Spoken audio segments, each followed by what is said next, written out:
فرزند شهید خانزاده تو شمال کشور داییش تعریف میکرد، میگفتش که وقتی پدرش به شهادت رسید من میبردمش 4-5 سالش، اسمش اشتباهی از من، سارا هم چیزی، گفت من میبردمش مهد کودک، جایی که میرفت برای آموزش میآوردمش، گفت مثل یک شاهبانو، مثل یک خانوم در عقب ماشین باز میکردم، تعظیم میکردم، گفتم بفرمایید که این کیف کنه. من کیف میکرد، بدو میرفت تو ماشین میشست. یه روز اومدم سوار شدم، گفت دایی میشه جلو بشینم؟ گفتم هر جا دوست داره بشین، رو چشمای من بشین. گفت اومد در جلو رو باز کرد، نشست، محکم درو بست، گفت آخ جون الان بچه‌ها فهم میکنن منم بابا دارم.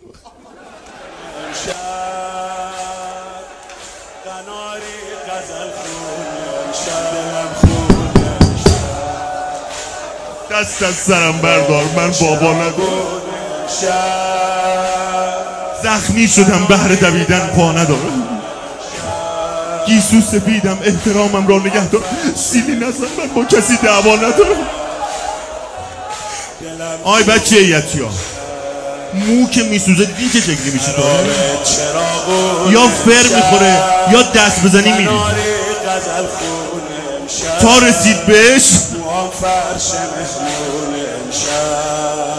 دلم خونه امشب، بابا نبودی ببینی پر خبرداری مرا بازار بردن، بابا نبودی ببینی که مون سرم سوخت، بابا نبودی ببینی که خاک سرم سوخت. تا باباشو آوردن گفت بابا حسین ببخشید امام رضا، من خدا میدونه حیوان میستم از امشب میترسم. راوی میگه وقتی فردا مثل فردا بچه ها رو سرشماری کردن، دو تا از دخترای امام حسین نبودن.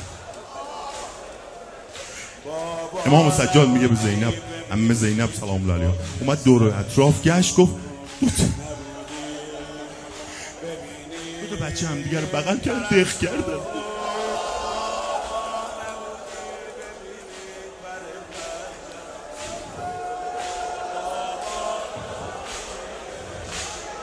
بابا دختر چند تا نشونه داره؟ هی نگرت میدارم، قصد دارم از کار. چند تا نشونه داره؟ خیلی ازون دختر داره. یکی از نشونه‌هاش اینه.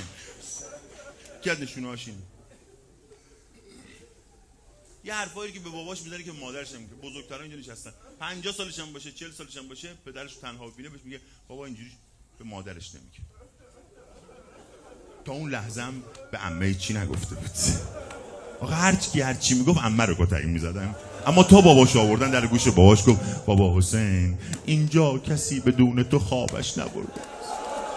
ببخشید منو امام رضا، اصلا کسی نمونده که سیلی نخورده. بابایی عمه به جای تک تک ما تازیانه خورد. فقط 2 تا مصرعشو میگم. فرج امام زمان، حوایج شما بابا حسین موی مرا کشید، سرم درد میکنه از آن لگد که زد کمرم.